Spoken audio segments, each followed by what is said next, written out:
오늘 처음으로 우리 공동 기도를 하나님 앞에 드렸습니다. 저희 여러분들 교회 요람에 보면 기도위원, 또 안내위원, 헌금위원 여기 다 있습니다. 그렇기 때문에 거기에 들어가신 분들은 꼭 여기 이제 하게 됩니다. 그렇기 때문에 여러분들이 주보에 매주 체킹을 하면서 순서를 여러분들 꼭 인지했으면 좋겠습니다. 신명기, 저는 이제 설교를 보통 한 4주, 한 달 걸 미리 제목을 다 뽑아놓습니다. 뽑아놓고, 그 다음에 그 제목에 아웃라인을 쭉 해놓습니다. 그리고 많이 할 때는 한 8주 정도, 2달 걸 미리 이렇게 쭉 뽑아놓습니다. 왜냐하면 쉬운 게 그냥 일반적인 어떤 성경 전체를 하는 게 아니라 저희들은 3개월 동안 신명기를 하기 때문에 신명기에서 중요한 부분들을 쭉 합니다. 그러니까 신명기가 34장까지가 있거든요. 34장까지가 있는데 이 34장을 전체를 할 수 없기 때문에 중요한 부분들을 어떤 게 정말 중요한 부분인가. 그래서 이제 성경 말씀은 물론 모두가 중요합니다. 다 중요하지만 그래도 이 신명기 같은 경우는 모세가 정말 강조하고 싶었던 것. 꼭 이 부분은 놓쳐서는 안 될 이스라엘 2세들이 꼭 인식하고 있어야 될, 기억하고 있어야 될 그런 말씀들이 또 두드러지게 나타난 것들이 있습니다. 그런 부분들을 다 이렇게 뽑아서 34장이니까 적절하게, 퍼스트텀은 4주니까요. 보통 4주 3주죠. 그러니까 퍼스트텀에 이만큼, 또 세컨텀에 이만큼, 이렇게 쭉쭉 3개월 동안이니까 3개월 동안 이렇게 한 달은 이만큼, 한 달은 이만큼, 이렇게 3개월 동안 합니다. 그러니까 신명기 같은 경우는 지금 34장까지 있으니까 한 장, 1장부터 10장까지 거기에서 설교를 한 3번 내지 4번을 하게 되죠. 그리고 10장에서 20장까지 그때까지 또 한 서너 번 하고 총 12주가 있기 때문에 이렇게 해서 분산을 시킵니다. 그래서 딱 짜놓습니다. 그렇게 해서 저희는 이 설교를 지금 계속 여러분들과 말씀을 나누고 있습니다. 그래서 오늘도 우리에게 하나님께서는 신명기 11장 26절에서 30절 말씀을 통해서 우리에게 어떤 말씀을 우리에게 전해주고 싶어 하는가. 모세가 그토록 이 광야에서 태어난 2세대들에게 그토록 전해주고 싶었던 그 말씀은 곧 우리에게도 하나님은 지금도 우리에게 여전히 전해주시고 싶은 그런 말씀입니다. 그래서 이 말씀을 오늘 함께 나누면서 우리도 이 말씀을 따라서 좀 삶을 살아갔으면 좋겠다. 지금까지 그렇게 살지 못했다면 좀 변화되는 그리스도인으로 살았으면 좋겠다. 이런 마음으로 이런 말씀을 항상 준비하고 있습니다. 여러분들이 흔히 많이 그런 말씀 듣죠. 선택은 자유다. 이런 말씀 많이 듣죠. 선택은 자유다. 그렇습니다. 선택이야 자유죠. 내가 선택하면 되는 거고 선택하지 않으면 되는 겁니다. 그러나 이 선택은 자유라는 말에는 그렇게 쉽게 가볍게 넘길 수 있는 그런 말이 아닙니다. 왜냐하면 이 선택이라는 말 속에는 그 선택에 따른 그 대가, 선택에 따르는 그 책임을 져야한다는 말이 거기에 포함되어 있기 때문에 그렇습니다. 그래서 선택한다. 내가 선택 자유다. 이래서 가볍게 그냥 내가 선택하면 되지. 이렇게 가볍게 넘길 사항이 아니라는 겁니다. 이 선택은 대단히 무게가 있는 말입니다. 마치 물을 땅에 쏟았습니다. 물을 땅에 쏟았을 때 그 물을 우리가 잘 아는 것처럼 다시 주워 담을 수 없는 것과 마찬가지입니다. 선택이 그만큼 무게가 있는 말씀입니다.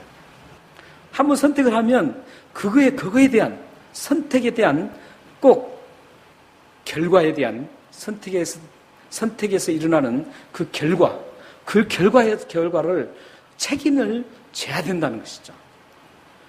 또 실질적으로 선택했으면 그 결과가 분명하게 책임으로 일어납니다.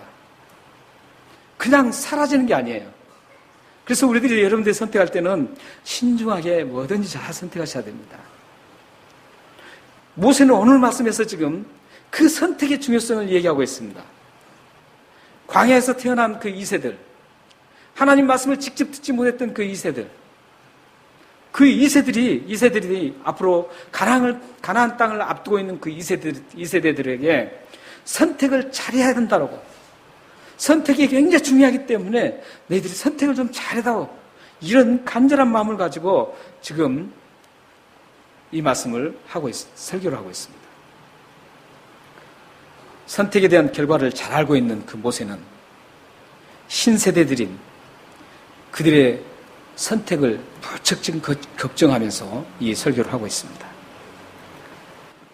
어쩌면 하나님도 이 시간 여러분들에게 선택을 굉장히 걱정합니다. 아니, 여러분들의 삶의 현장 속에서 하나님은 늘 선택을 하는 여러분들의 그 모습을 보면서 무척 걱정스러워하는 모습으로 그 모습을 바라보고 계십니다. 모세는 어떤 선택을 하라고 하죠? 26절을 함께 읽겠습니다. 26절 한번 봅니다. 같이 한번 읽겠습니다. 시작. 내가 오늘 복과 저주를 너희 앞에 두었나니. 선택하라는 말은 없습니다. 그러나 지금 어떻다고 합니까? 무엇을 두었다고 그러죠? 너희 앞에 복과 저주를 지금 두었다는 겁니다. 그 말만 하기 위해서 지금 모세가 말했을까요? 아니에요. 이 둘을 두는데 어느 걸 선택할래? 이거래요, 지금. 그러면서 모세의 심정은 이렇게 가고 있어요. 사랑하는 이 2세대들이, 신세대들이 저주를 택할 것이 아니라 복을 택하기를 걱정하면서 지금 복을 택하기를 바라는 겁니다. 마치 여러분들의 자녀가, 여러분들의 부모로서 여러분의 자녀들이 좀 복되게 잘 살았으면 좋겠다. 이런 부모들이지, 자신의 자녀가 아주 처참하게, 불행하게 사는 걸 원하는 그 부모님 있을까요? 아마 정상적인 부모라면 아무도 없을 거예요. 모두가 올바른 부모라면, 정신이 올바로 되어 있는 부모라면 그 자녀가 아무리 못된 자녀다라고 해도 그 자녀가 좀 행복하게, 복되게 하나님의 그 축복을 누리면서 살기를 원하는 그런 부모들일 겁니다. 지금 모세도 이 우리들의 자녀에 대한 그런 사랑, 자녀에 대한 그 갈망, 이런 갈망처럼 모세도 지금 2세대들, 신세대들에게 그런 심정으로 지금 이 복과 저주를 선택하라고 지금 하고 있습니다. 그렇기 때문에 자연스럽게 모세의 심정은 어디로 갔겠어요? 복을 선택하라는 쪽으로 가는 겁니다. 이 복과 저주의 선택은 인류 역사가 시작되면서부터 시작되었습니다. 어쩌면 인류의 시스템 중에, 우리의 삶의 시스템, 사회 구조의 시스템 중에 가장 최초로 등장한 게 이 선택의 시스템입니다.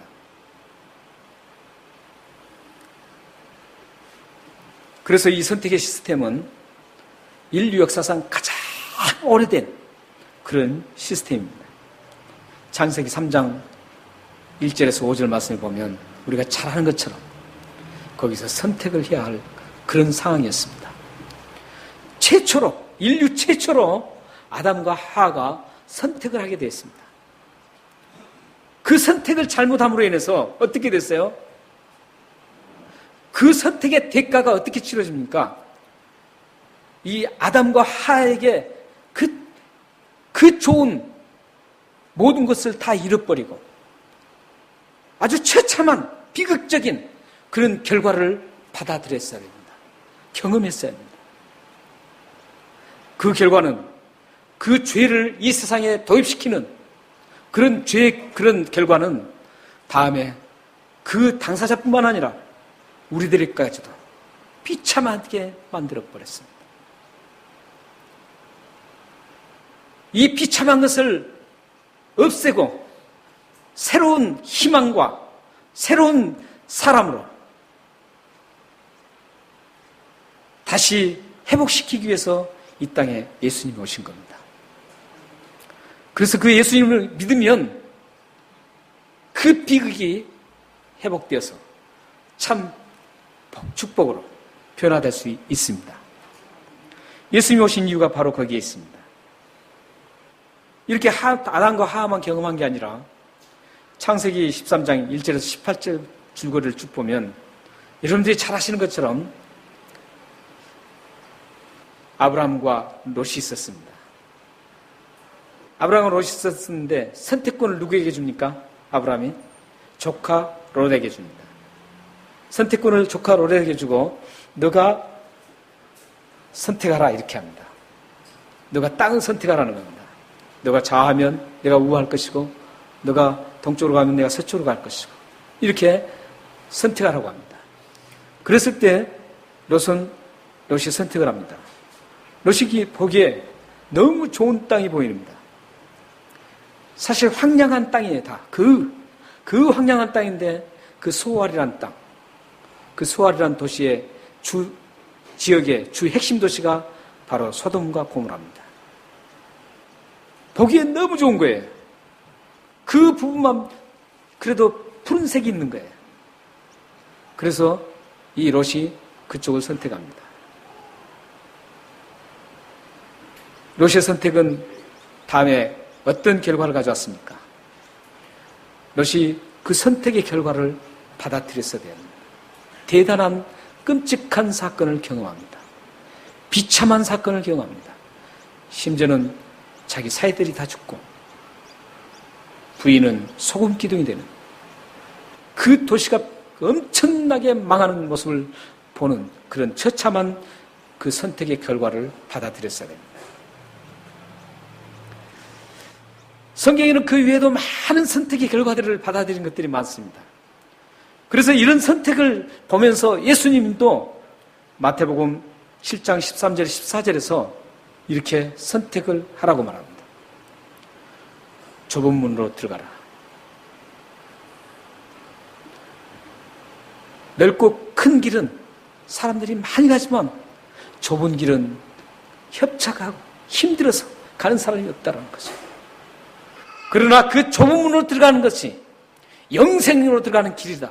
이렇게 하시면서 예수님은 좁은 문을 선택할 것을 말씀하고 있습니다.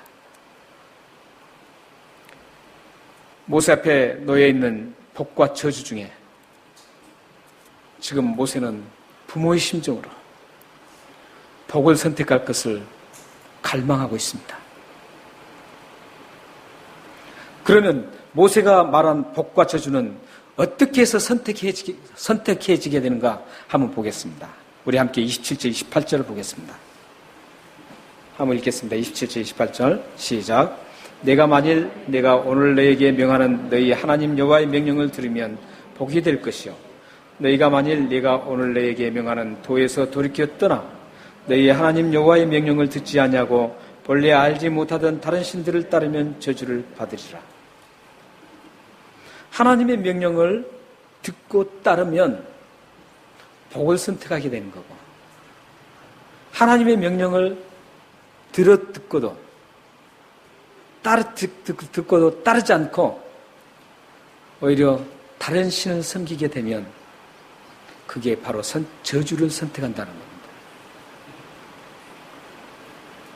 근데 이 말씀에는 사실은 굉장히 의미가 들어있어요.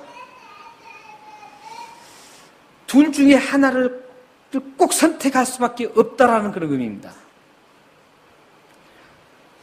둘 중에 어느 하나를 선택할 수밖에 없는 겁니다.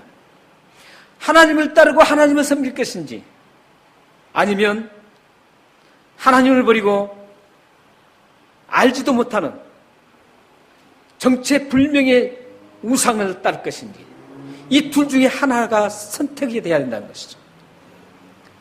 사실 인간은 한번 하나님을 잊고 떠나잖아요.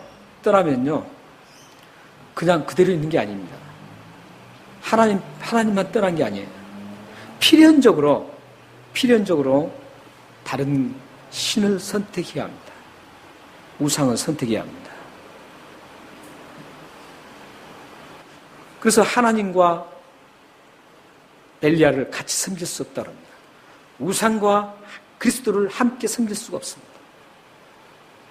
어느 하나를 버리면 어느 하나 쪽으로 꼭 가야 되는 게 우리 인간입니다. 그래서 선택이 얼마나 중요한지 모릅니다. 하나를 선택하면 하나를 잃게 되고 하나 이쪽을 선택하면 이쪽을 잃게 되는 겁니다. 지금 모세는 하나님을 선택하라는 거예요. 하나님을 선택하면 자연스럽게 우상을 잃게 되는 겁니다. 우상을 떠나게 되는 겁니다. 근데 참 여기에 재밌는 표현이 있죠. 우상을 갖다가 어떻게 표현합니까? 한마디로 정체불명의 알 수 없는 신이다. 이렇게 지금 표현하고 있습니다. 알 수 없는 신. 그 신이 어떤 존재인지, 그 신의 능력이 어떤지, 그 신이 어떤 일을 하는지, 이런 걸 전혀 모르는 겁니다. 우상이란 건 바로 그런 거예요. 아주 어리석은 게 우상입니다. 아무 능력도 없는 게 우상입니다. 그런 우상을 따르지 말라는 것이죠. 선택하지 말라는 겁니다. 살아계신 하나님, 능력의 하나님, 모든 것을 함께 해주시고 우리를 철저하게 확실하게 지켜주셨던 그 40년에 38년 동안의 그 하나님, 그 하나님을 선택하라는 것이죠.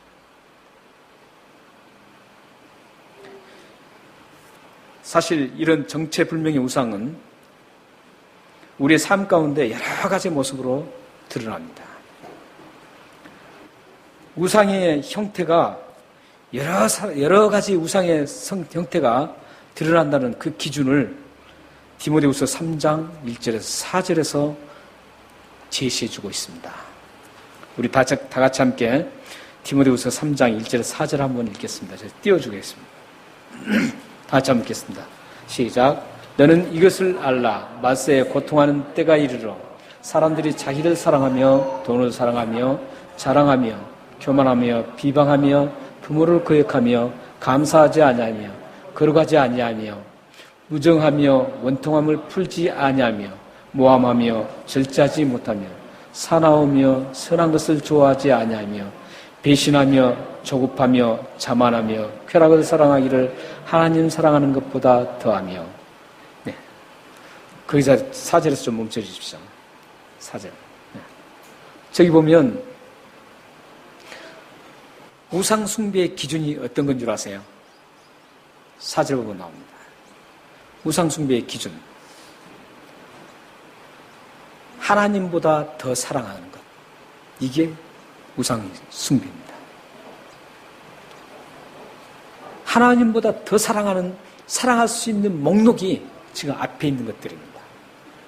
돈을 사랑하는 것도 쾌락을 사랑하는 것, 사랑할 수도 있고, 또 배신을 사랑할 수도 있고, 저기 나오지만 조급해서 자만하는 것도 사랑할 수 있고, 이런 것들이 우상 숭배할 수 있는 그런 하나님보다 더 사랑해서 우상으로 갈 수 있는 그런 항목들입니다.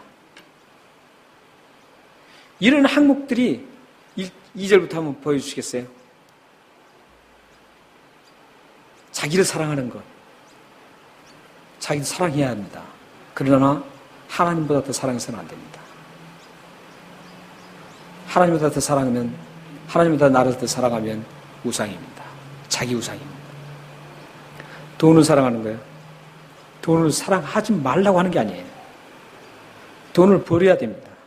그러나 그 돈이 하나님보다 앞서서 사랑한다면 그 돈이 우상이 되는 겁니다. 이처럼 모든 목록들이 자세히 뜯어보고 그걸 조금만 확장시켜보면 모두가 우상으로 변할 수 있는 소질이 다분한 목록들입니다. 여러분들이 이런 목록을 보면서 나의 삶에 하나님보다 더 사랑하는 것이 무엇인가 점검해 봐야 됩니다. 무턱대고 그냥 살아가지 마십시오. 이런 성경의 그 제시된 기준을 보면서 내가 지금 하나님보다 더 사랑하는 것들이 무엇인가 일일이 한번 적어보는 거예요. 그리고 그걸 가감하게 제거시켜야 됩니다. 잘라내야 됩니다. 아까워도 잘라내야 됩니다. 제거해야 됩니다. 정말 버리기 힘든, 버릴 수 없는 그런 너무나 아쉬운 것이라고 할지라도 비참하리만큼, 비정하리만큼 그걸 잘라내야 합니다. 하나님보다 더 사랑한 것이 있다면.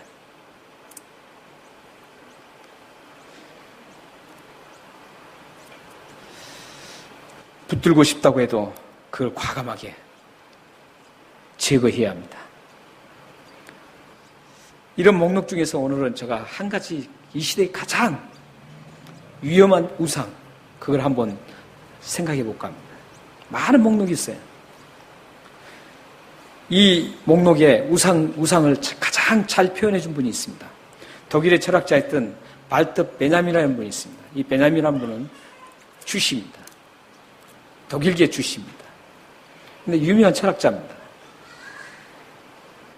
이 철학자가 어떤 말을 했냐면은 세속주의는 세속화된 종교다. 죄송합니다. 세속주의는 세속화가 아닙니다. 자본주의. 자본주의는 세속화된 종교다. 이렇게 얘기를 했습니다. 자본주의. 자본주의가 굉장히 좋은 것 같지만 세속화된 종교입니다. 그는 이렇게 세속화된 종교, 자본주의가 세속화된 종교라고 하면서 이 시대의 가장 위험한 우상이 될 수 있다라고 얘기했습니다. 자본주의 핵심이 뭐죠? 자본주의 핵심이요. 돈입니다. 돌아버릴 것 같은 돈입니다. 없어서 돌아버릴 것 같고, 너무 있어서 이것 가지고 다른 데 쓰느라고 돌아버릴 것 같은 돈. 이 돈입니다. 이 돈이 자본주의의 핵심입니다. 이 돈이 대단한 위력이 있습니다.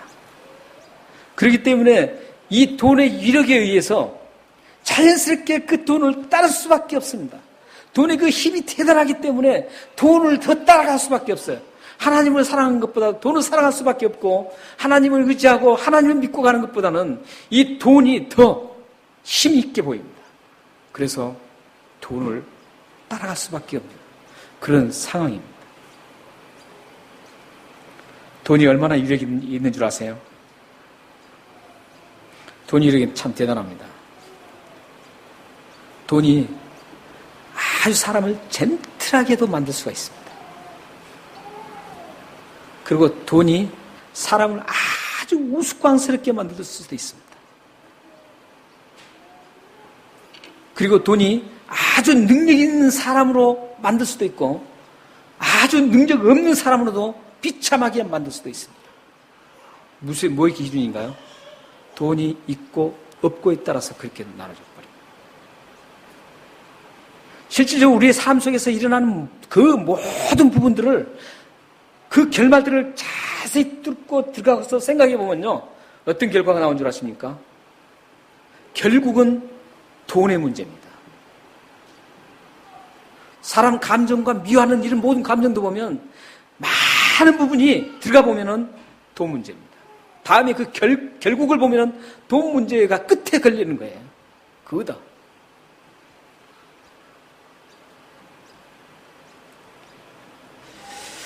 이 돈이 초라하게도 사람을 초라하게도 만들고 호화롭게도 만듭니다. 이렇게 돈의 힘이 대단하기 때문에 사람들은 자연스럽게 자신도 모르게 하나님보다는 돈을 더 사랑하게 될 수 있고, 돈의 힘을 따르게 될 수 있습니다. 돈이 인간을 농락하는 우상이 될 가능성이 이 시대에 참 많습니다. 모세는 하나님을 따라 복을 선택할 것인가? 우상을 따르는 저주를 선택할 것인가? 결정하라고 지금 마음 졸이고 기다리고 있습니다. 그런데 언제 결정하라고 하죠? 오늘 말씀에 보면요. 언제 결정하라고 합니까? 오늘입니다. 오늘. 오늘 내 앞에 뒀다 이거죠. 그리고 오늘 오늘이라는 단어가 계속 4번이나 강조되고 있죠. 오늘 너에게 명하는 너희 하나님 여호와의 명령을 들으면 복이 될 것이요. 오늘 너에게 명령한 도에 돌이켜서 떠나 너희 하나님 여호와의 명령을 듣지 아니하면 그 저주가 된다. 오늘입니다. 오늘. 선택은 오늘입니다. 내일이 아닙니다. 하나님의 명령을 지키고 하나님을 섬기고 따르는 그 일들이 내일이 되어서는 안 됩니다. 하나님을 기쁘시게 하는 삶은 바로 지금, 오늘부터입니다. 내일 내가 잘하겠습니다가 아닙니다. 오늘 내가 지금 하나님 앞에 잘하겠습니다입니다. 내가 살아가는 오늘 하나님을 하나님답게 섬겨드려야 합니다. 오늘이 중요합니다. 내일은 여러분의 날이 절대 아닙니다. 여러분에게 주어진 오늘의 삶이 하나님의 기쁨이 되는 그런 복된 삶이 되기를 소망합니다. 모세는 복과 저주가 너희 앞에 놓였으니 오늘 잘 선택해야 한다고 말하고 있습니다. 그렇다면 모세가 선택하라고 한 그 복과 저주가 그 저주의 내용, 우리는 모세가 말한 이 복과 저주의 내용, 그 내용이 무엇인지 좀 더 구체적이고 확실하게 정립해야 합니다. 일반적으로 우리가 복이 뭡니까? 축복이 뭡니까? 물어보면 교회 다니신 분들 대부분 어떻게 대답 나온 줄 아세요? 대부분이 현세적이고 물질적입니다. 건강, 잘 사는 것, 성공, 명예, 오래 사는 것, 이런 것들이 사실 축복관으로 가득 자리 잡고 있습니다. 그러면 저주는 뭘까요? 저주는 그와 반대겠죠. 이런 축복관이 한국교회에 크게 영향을 미쳤습니다. 한국교회에서 이런 건강해야 된다. 하나님 잘 믿으면 건강합니다. 물질 복을 받습니다. 잘 됩니다. 성공합니다. 간증시키고 막 이렇게 해서 한국교회가 아주 톡톡한 재미를 봤습니다. 어떤 재미를 봤어요? 아, 교회 가면은 정말 그렇게 되는가 보다. 복 받는가 보다. 물질이 풍성해지고 성공하고 또 건강하고 장수하고 이런 복을 받는가 보다 해서 교회로 사람들이 많이 왔습니다. 부흥이 됐어요. 교회가 부흥이 됐어요. 얼마나 좋아요. 그런데 그게 제대로 된 복이 아니고 성경이 가르쳐 주신 복이 아니었기 때문에 다음에 또 다른 형태가 일어납니다. 또 다른 면이 일어나요. 그 또 다른 면이 뭡니까? 지금 우리가 겪고 있는 겁니다. 교회의 타락을 가져왔습니다. 성도들의 타락뿐만 아니라 그렇게 이 세상 것을 거머쥐라고 하는 것은 이 세상에서 타락하고 살아라 이런 뜻이에요. 교회가 그렇게 부르짖는 것은 세상을 정화시키고 타락된 그 세상을 하나님의 그 정의로운 사회로 만들려고 그렇게 가는 게 아니라 그런 잘못된 복의 축복관을 가지고 외칠 때 그 교회가 오히려 타락으로 갔습니다. 교회가 서로 죽이는 일이 됐어요. 사회에서도 어떻게 하면 더 물질적으로 더 거머쥘 것인가 해서 교회가 빵빵하게 배가 불러가는 겁니다.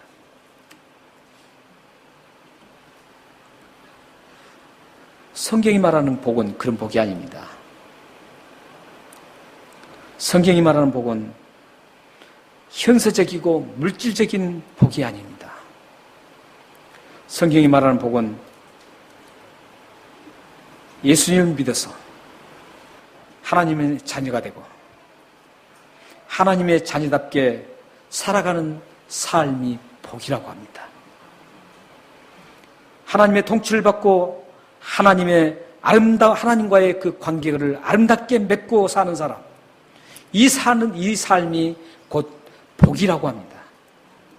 물질이 많고 적고가 아니라 풍부하고 성공하고 성공 못하고 그거의 문제가 아니라 하나님과의 관계가 어떻게 맺어졌느냐가 복이라는 거예요.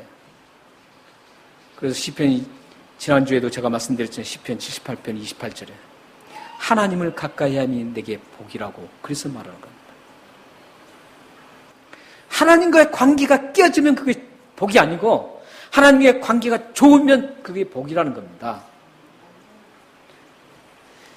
이스라엘 백성들이 들어갈 그 가나안 땅이 표현을 이렇게 하고 있죠. 젖과 꿀이 흐르는 땅 이렇게 얘기하고 있죠. 역사적으로 쭉 보면 성경 역사나 일반 역사를 쭉 보면 그 가나안 땅은 수시로 변동이 있었어요. 지형적인 변동도 있었고 기후적인 변동도 있었고 굉장히 많은 변동이 있었습니다. 그래서 그 가나안 땅은 어떨 때는 아주 풍요로운 그런 땅이 됐다가도 어떨 때는 아주 비참하게 기근이 생겨서 비참하게 생기는 그런 땅이 됐어요. 그래서 우리 성도들은 이스라엘 백성들이 들어갈 그 가나안 땅 젖과 꿀이 흐르는 땅이다 그러니까 거기 가면 야, 잘 먹고 잘 살겠구나 이렇게 생각하는데 그게 아니에요. 그곳은 잘 살든 잘 먹고 살든 잘 사지 못하든 그게 관계가 없는 것이에요. 그곳에서 하나님과의 관계, 가나안 땅에 들어가서 하나님과의 관계가 어떻게 맺고 사느냐 이게 참 젖과 꿀이 흐르는 생활이에요. 그 관계가 중요한 거예요. 물질이 풍성하고 그런 건 관계가 없어요. 지금 모세는 그걸 바라보는 거예요. 모세는 그걸 알고 있어요. 그래서 지금 이 말을 하고 있는 거예요. 그곳에 들어가면은 뭐 풍성할 때도 있다. 풍성하지 않고 기근이 있을 때도 있어요. 그러니까 물질과의 관계, 풍성하고 풍성하지 못하고 그런 것 떠나서 그곳에서 너희들이 젖과 꿀이 흐르는 삶을 살려면 어떻게 살아야 되냐? 하나님과의 관계를 잘 맺고 하나님의 명령을 지키면서 살아가면 그게 곧 젖과 꿀이 흐르는 생활이라는 거예요. 여러분의 삶도 마찬가지입니다. 바울도 그래서 하나님의 관계가 복이라는 것을 얘기하고 있습니다. 바울도 로마서 4장 7절에서 불법을 사하심을 받고 그 죄를 가르심을 받는 자는 복이 있다 이렇게 말씀합니다. 하나님과 관계 회복이에요. 하나님과 관계가 좋은 관계예요. 이런 관계를 가진 사람이 복입니다. 요엘 선지자는 요엘서 3장 14절에서 판결의 골짜기라는 말을 합니다. 그 심판의 골짜기입니다. 그 심판의 골짜기에서 어떤 일이 일어났냐? 하나님과의 관계를 잘 맺었던 복의 사람들과 하나님의 관계를 맺지 않고 살았던 그 저주받은 사람들이 그곳에서 심판의 골짜기에서 판결을 받는다고 얘기하고 있습니다. 그게 다음에 예수님은 마태복음 25장에서 이렇게 말씀하시죠. 오른쪽에 양과 왼쪽에 염소. 그걸 놓고 판결의 골짜기에서 심판장이신 예수님이 그것을 나눠놓고 심판하는 장면이 나옵니다. 판결의 골짜기입니다. 심판의 골짜기입니다.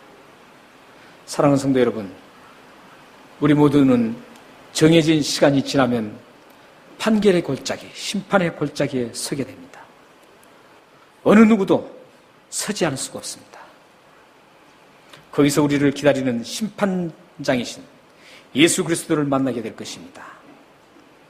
심판자이신 예수님을 만나는 여러분의 선택이 만나서 여러분의 선택이 확연하게 나타나게 될 것입니다. 예수님을 믿는 사람들이 모인 이 우리 공동체는 예수님을 따르는, 예수님을 선택한 복의 사람들이 모인 곳입니다. 복을 선택한 사람답게 살아가며 섬기며 풍요로운 마음을 가진 여러분들이 되시기를 주님의 이름으로 축원합니다. 기도하겠습니다.